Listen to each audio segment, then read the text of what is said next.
네, 하나님 말씀 보시겠습니다. 누가복음 19장 11절에서 27절까지입니다. 그들이 이 말씀을 듣고 있을 때에 비유를 더하여 말씀하시니 이는 자기가 예루살렘에 가까이 오셨고 그들은 하나님의 나라가 당장에 나타날 줄로 생각함이더라. 이르시되 어떤 귀인이 왕위를 받아가지고 오려고 먼 나라로 갈 때에 그 종 열을 불러 은하 10문화를 주며 이르되 내가 따라올 때까지 장사하라 하니라. 그런데 그 백성이 그를 미워하여 사자를 뒤로 보내며 이르되 우리는 이 사람이 우리의 왕됨을 원하지 아니하나이다 하였더라. 귀인이 왕위를 받아가지고 돌아와서 은화를 준 종들이 각각 어떻게 장사하였는지를 알고자 하여 그들을 부르니 그 첫째가 나와 이르되 주인이여 당신의 한 문화로 10문화를 남겼나이다. 주인이 이르되 잘하였다. 착한 종이여 네가 지극히 작은 것에 충성하였으니 10골 권세를 차지하라 하고 그 둘째가 와서 이르되 주인이여 당신의 한 문화로 5문화를 만들었나이다. 주인이 그에게도 이르되 너도 5골을 차지하라 하고 또 한 사람이 와서 이르되 주인이여 보소서 당신의 한 문화가 여기 있나이다. 내가 수건으로 쌓아 두었었나이다. 이는 당신이 엄한 사람인 것을 내가 무서워함이라. 당신은 두지 않은 것을 취하고 심지 않은 것을 거두나이다. 주인이 이르되 악한 종아 내가 네 말로 너를 심판하노니 너는 내가 두지 않은 것을 취하고 심지 않은 것을 거두는 엄한 사람인 줄로 알았느냐. 그러면 어찌하여 내 돈을 은행에 맡기지 아니하였느냐. 그리하였으면 내가 와서 그 이자와 함께 그 돈을 찾았으리라 하고 곁에 섰는 자들에게 이르되 그 한 문화를 빼앗아 10문화 있는 자에게 주라 하니 그들이 이르되 주여 그에게 이미 10문화가 있나이다. 주인이 이르되 내가 너희에게 말하노니 무릇 있는 자는 받겠고 없는 자는 그 있는 것도 빼앗기리라. 그리고 내가 왕됨을 원하지 아니하던 저 원수들을 이리로 끌어다가 내 앞에서 죽이라 하였느니라. 아멘. 네, 오늘 비유는 알듯하면서도 뭔가 다른 이야기는 아닐까 이렇게 또 생각이 다르게 들기도 합니다. 왜 그러냐면 마태복음 25장에서는 달란트 비유가 나오고요. 오늘 본문 19장에서는 문화 비유가 나옵니다. 그래서 주인이 종에게 뭘 맡기는 거는 비슷한 것 같은데 액수도 다르고 화폐 단위도 다르고 그 다음 그 처리하는 과정도 비슷하면서도 조금 다르고 그런 내용들이 있죠. 조금만 더 상세히 보았으면 좋겠습니다. 먼저 그 당시에 달란트와 문화의 차이는 달란트 화폐 가치가 엄청 컸습니다. 그래서 문화의 한 60배 정도 된다고 그랬어요. 문화가 한 60개 이상이 모여야 한 달란트가 된다고 이야기하는 것이죠. 그리고 마태복음 25장 달란트 비유에서는 종들에게 차등지어서 그 달란트를 맡기죠. 그래서 5달란트, 2달란트, 1달란트 이렇게 차등을 줘서 나누어 줬고 오늘 본문 문화 비유에서는 10명에게 동일하게 한 문화씩을 주게 됩니다. 그래서 달란트 또 비유에서는 주인이 잠시 집을 비우고 떠나는 상황이었고 종들도 주인에게 호의적입니다. 그렇게 종들과 주인 사이의 관계가 참 좋습니다. 근데 반면 문화 비유에서는 12절에 보면 귀인이라고 나오고 그 주인이 어디를 가냐면 왕위를 받으러 간다고 이야기하죠. 그러니까 목적이 다르죠. 그죠? 왕위. 어떤 자기를 받으러 간다고 이야기합니다. 그리고 가는 곳은 먼 나라로 간다고 이야기하죠. 그래서 이 귀인이 왕이 되는 것을 또 싫어하는 사람들이 종들입니다. 관계가 좋지 않죠. 왕이 되어서 다시 돌아오기를 원치 않는 것이죠. 남아있는 종들, 사람들이. 그래서 예수님이 이 문화 비유로 예수님이 이렇게 말씀하시는 것은 당시에 이스라엘에 이런 사건들이 있었던 것을 예를 들어서 말씀하시는 겁니다. 그런 팩트가 있는데 그 팩트 그 자체만, 그 역사적 사실만, 그 현실만, 사회적 현상만 말씀하시는 것이 아니라 나아가서 이 상황을 빗대어서 비유로 예수님의 사정까지 말씀하시는 걸로 이렇게 확장되는 것입니다. 그래서 이 이야기는 어떻게 시작되고 진행되었냐면 원래는 예수님의 탄생 즈음에 이스라엘의 왕은 누구냐면 헤롯 대왕이 이스라엘의 왕이었습니다. 그래서 이 왕위의 이 자기와 이 왕위의 인정은 헤롯은 누구에게 받냐면 로마 황제로부터 받는 겁니다. 당시에 식민지 통치국은 로마였기 때문이죠. 그래서 말하자면 로마 황제 안에 식민지 이스라엘을 통치할 총독, 영주 그 정도 되는 것이죠. 나중에 총독은 따로 파견되긴 합니다만은 어떤 관할하는 것을 보아서는 그렇게 되는 거죠. 총독위에 황제가 따로 있었으니까요. 그런데 이 헤롯은 또 어디 사람이라고 성경에서 있냐면 이둠의 사람이라고 표현을 하죠. 그러니까 본래는 이 이둠의 사람은 어디 사람이냐면 요단을 건너서 동쪽에서도 아래 에돔 사람들이 이둠의 사람이었습니다. 그러니까 이제 나중에 이스라엘 국경 밖에 있던 이 사람들이 나중에 이스라엘이 오랫동안 포로기 그 암흑기를 겪으면서 강대국의 그 정책에 따라 아수르나 바벨론이나 또 페르시아의 어떤 그 이국 정책에 따라 이 바깥쪽에 있던 에돔 사람들이 요단 서편 가나안 이스라엘 안으로 그 이주해 와서 거주합니다. 그래서 어떡합니까? 민족들이 막 이렇게 섞이게 되죠. 국제 결혼을 통해서 좋게 말하면 교류와 관계를 유지하면서 그래서 이 사람들이 에돔에서 에돔 사람이란 이름에서 이스라엘 땅 안으로 들어오면서 발음은 비슷하지만 이둠의 사람이라고 불리게 되는 겁니다. 그러니까 똑같은 에돔 사람으로 추정하는 거죠.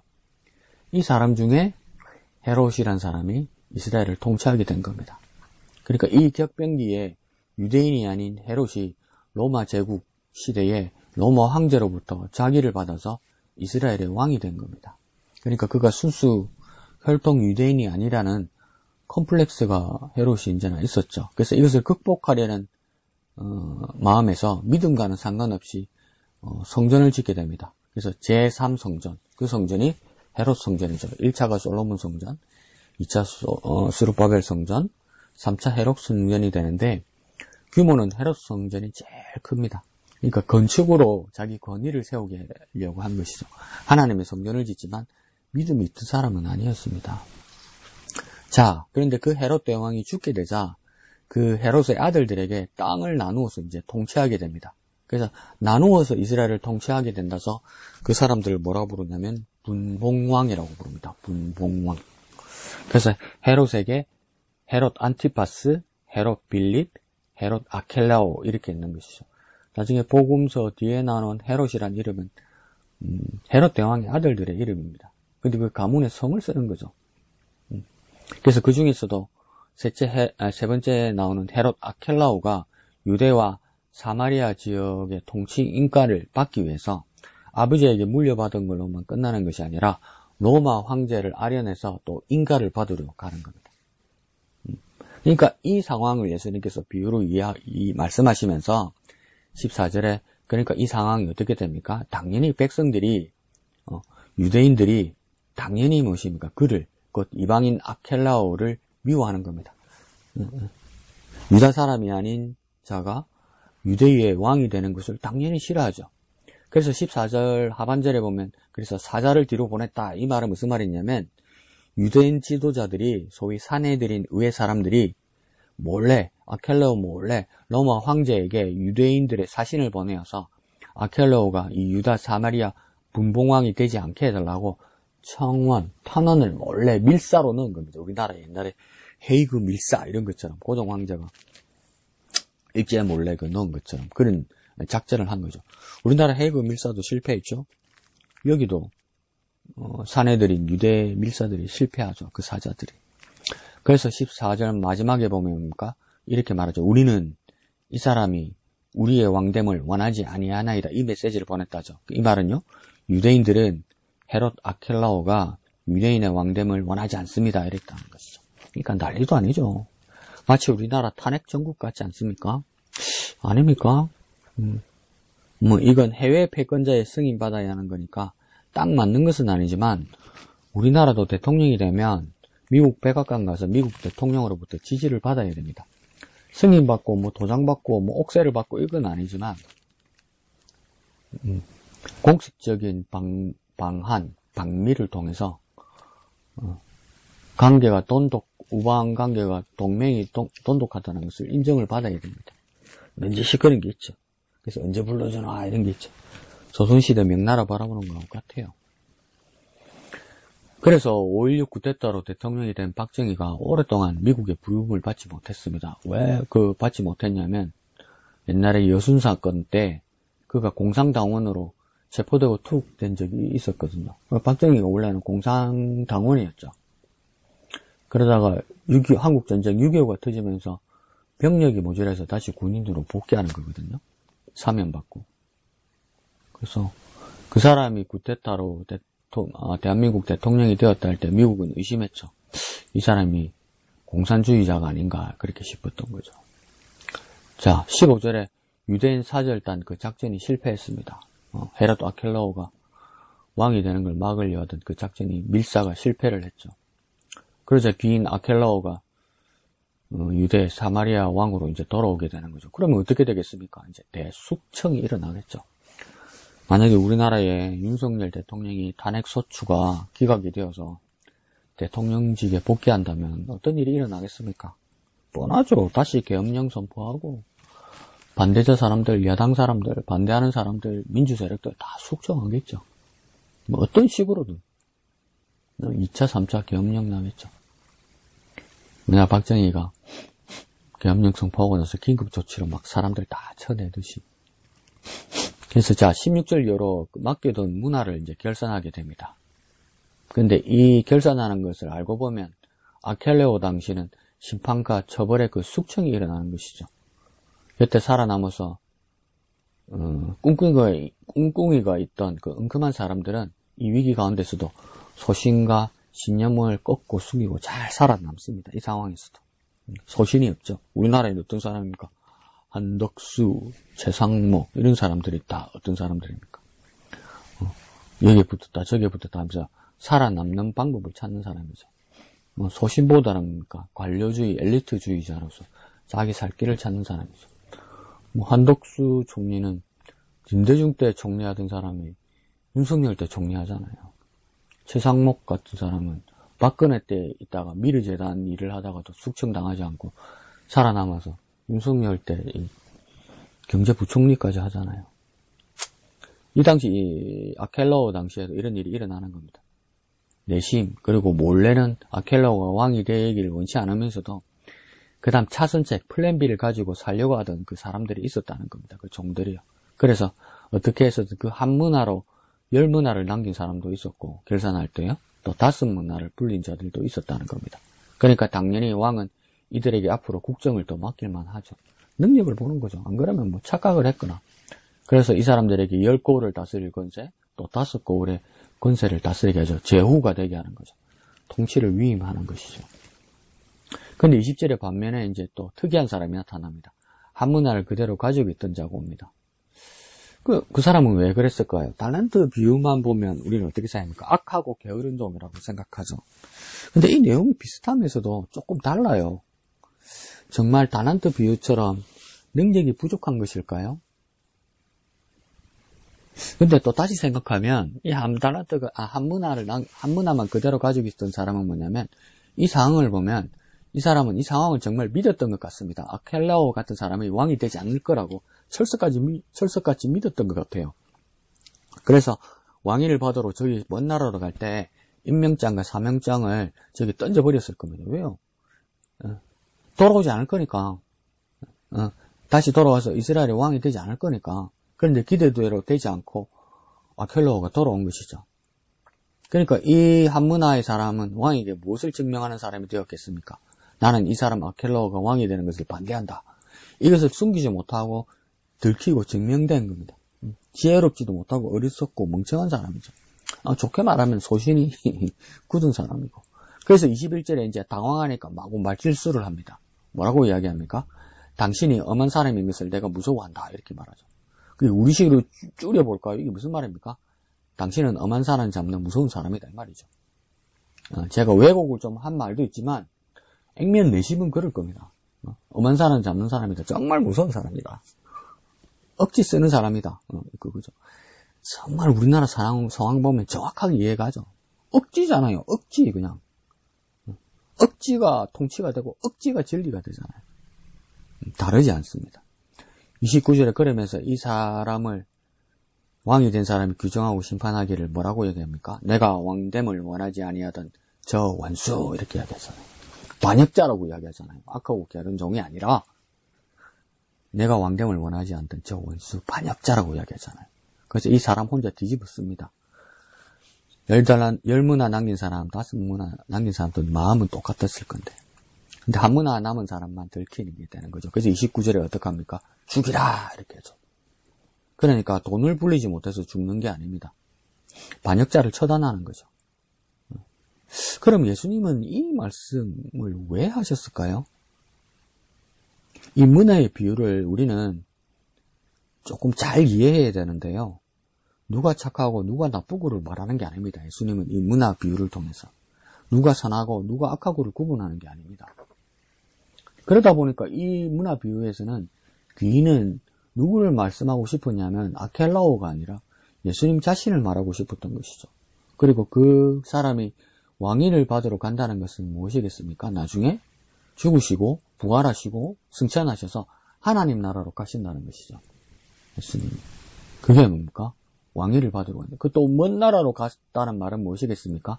아켈라오는 로마 황제가 있는 곳으로 갔지만 예수님은요, 재림주, 심판주의 권세를 받으러 하나님 나라로 가신 겁니다. 그리고 또 먼 나라로 갔다는 뜻은 어떤 뜻일 수도 있냐면, 오늘 본문 11절에 나오는 것은 예수님께서 어떤 교훈을 주시려고 그랬냐면, 당장은 아니다. 하나님 나라가 당장 나타날 것은 아니라는 것을 설명하기 위해서입니까? 멀리 있다. 시간이 걸린다는 것을 이야기하는 것이죠. 하나님 나라가 당장 나타날 줄로 생각하는 사람들에게 고쳐주시는 겁니다. 시간이 걸릴 거라고. 그럼 문화를 받은 종들은 누구이겠습니까? 먼저 말씀을 받은 유대인이 될 수도 있고요. 또 구원을 받은 그리스도인일 수도 있습니다. 주님이 재림을 약속받은. 그런데 왜 달란트는 5달란트, 2달란트, 1달란트로 나눠주고 문화는 각각 모두에게 왜 한 문화씩 똑같이 나눠줬을까요? 달란트는 은사 같고요. 각자에게 맡은. 그러니까 크고 작고도 있지만은, 많고 적고도 있지만은, 각자의 처한 상황이 다르다는 것이죠. 거기에 대해서 자기가 맡은 사명들이 다 있다는 것이죠. 근데 문화는 뭐냐면, 똑같이 하나씩 나눠준 것은 모두에게 나누어주신 구원이고 하나님 나라라는 겁니다. 구원이나 하나님 나라가 누구는 덜하고 더하고가 없다는 겁니다. 똑같은 책임과 똑같은 소명이 있다는 것이죠. 그러면 왜 이 문화 비유에서 이 한 사람은 땅에 묻어두었을까요? 여기서는 달란트 비유처럼, 1달란트 비유처럼 악하고 게으른 종의 이야기 정도가 아니라는 겁니다. 이거 무슨 말이냐면, 이 한 문화를 남겨서 그대로 가져온 사람은 다시 오실 주님, 재림하실 주님, 왕으로 오실 주님을 믿지 않는 정도가 아니라 거절하고 거부하고 반대한다는 겁니다. 이게 예수님이 오시는 것을 거절하라고 거부한다는 거. 그러면 어디에 이런 사람들이 있습니까? 이런 사람들이 어디 있습니까? 그런데 우리는 교회 밖에 세상 사람이라고 생각하잖아요. 근데 여기서 말하는 것은 뭐냐면 말씀을 받은 유대인이고 교회 안의 사람들을 말하는 겁니다. 한달란트 사람들. 왜요? 나눠주고 받은 사람들이니까. 하나님의 말씀을. 그러면 다시요. 게으름으로, 미워함으로, 싫어함으로 예수님이 왕으로 오심을 반대하는 사람들이 무엇입니까? 교회 안에 많다는 거죠. 이거 어떻게 해요? 말은요, 마라나타, 아멘, 주 예수여, 오시옵소서 이렇게 말해놓고 진짜 오신다는 것이 가까워지면 싫은 사람들이 있죠. 내가 세상에서 뭐 더 해야 되는 거 있는 사람들이 있죠. 그리고 어떤 사람들, 이제 주님 왔으면 좋겠다는 사람도 뭡니까? 사업 망하고, 돈 없고, 건강 끝나가고, 이러면 뭡니까? 죽을 날 다가오고, 이러면, 예수님 오시면 좋겠다. 인생을 포기하는 사람이 예수님 오심을 소망하는 사람도 있죠. 그것도 잘못된 거죠. 진짜 세상이 끝나는 것이 중요한 것이 아니라, 예수님이 진정한 왕으로 오심을 정말 건전하고, 건강한 모습으로 맞이할 준비가 되어 있는가? 그것이 아는 사람은, 한 문화를 집어 던진 사람하고 똑같다는 겁니다. 그러니까 이 한 문화의 사람은 어떤 소망, 어떤 열망이 있습니까? 예수님이 왕으로 안 오셨으면 좋겠는 거죠. 그게 어디에 있습니까? 교회 안에 사람이 그런다는 겁니다. 그 내가 될 수 있어요. 내심으로 내가 그런 사람일 수 있는 거예요. 우리 친구들끼리 그런 이야기 하거든요. 큰 교회 목사들, 메가처치 교회 목사들. 안 그러면 교회에서 대우받는 자리에 있는 핵심 교인들. 그런 사람들이 정말 주님 오기를 기다릴까요? 왕으로 오시길요? 아닐 수도 있어요. 하나님 나라 가면 너무 모두가 평등하게 차별 없이 지내야 되는데 자기는 여기서 계급으로 지내잖아요. 그러니까 하나님 나라 가면 여기 교회에서만큼 대우 못 받을 수도 있거든요. 세상에서만큼. 그래서 하나님, 예수님이 안 하셨으면 그럴지도 몰라요. 교회 안에 사람들이. 그런 사람이 있을 수 있어요. 그런데요, 아켈레오 왕이 다시 돌아왔듯이 예수님은 말씀대로 왕으로 이 세상에 분명히 다시 오실 겁니다. 그럼 그때 어떻게 되겠습니까? 죽음으로 심판받을 것이다 이 말입니다. 아무리 내 소망이 열망이 있다고 그래서 내 소망대로 내 열망대로 내 욕심대로 예수님이 움직이지 않습니다. 하나님이 계획대로 움직이는 거죠. 자, 그럼 문화, 구원, 하나님 나라를 평등하고 공평하게 받은 종으로서 우리는 어떻게 살아야 됩니까? 하나님 나라가 당장이라고 여기고 여전히 무엇입니까? 미루거나 게으르거나 포기하지 말아야 됩니다. 그리고 내가 싫다고 내가 원하지 않는다고 예수님이 왕으로 오심을 거절하고 반대하지 말아야 합니다. 아니 지금은 아니라고 말하지도 말아야 합니다. 미루지도 말아야 합니다. 연기시키지도 말아야 합니다. 그리고 내 손에 쥐어주신 문화, 곧 구원 하나님 나라를 장사하고 전도하고 복음 증거해서 불려야 합니다. 확장해야 됩니다. 온 세상에 하나님 나라로 개척해야 됩니다. 전도의 무용성을 이야기하고 가능성이 없다고 말하는 사람들입니까? 다 손에 쥐고 있거나 다 집어 던진 사람들입니다.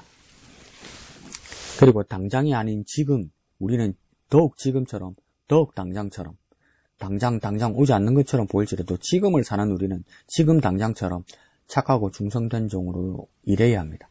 당장이 아니라 더디게 온다고 해서 방심하지 말아야 합니다.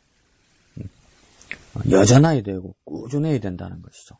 그렇게 하나님 나라를 증거하는 저와 여러분 되었으면 좋겠습니다. 전파하는 저와 여러분 되었으면 좋겠습니다. 그렇게 하나님 나라를 문화를 들고 확장하는 저와 여러분 되었으면 좋겠습니다. 착하고 충성된 종이 되었으면 좋겠습니다. 그렇게 일생에 우리의 고백들이 여전히 변함없이 마라나타, 아멘 주 예수여 어서 오시옵소서 이렇게 고백하고 살아가는 저와 여러분 되시기를 예수님 이름으로 축원드립니다.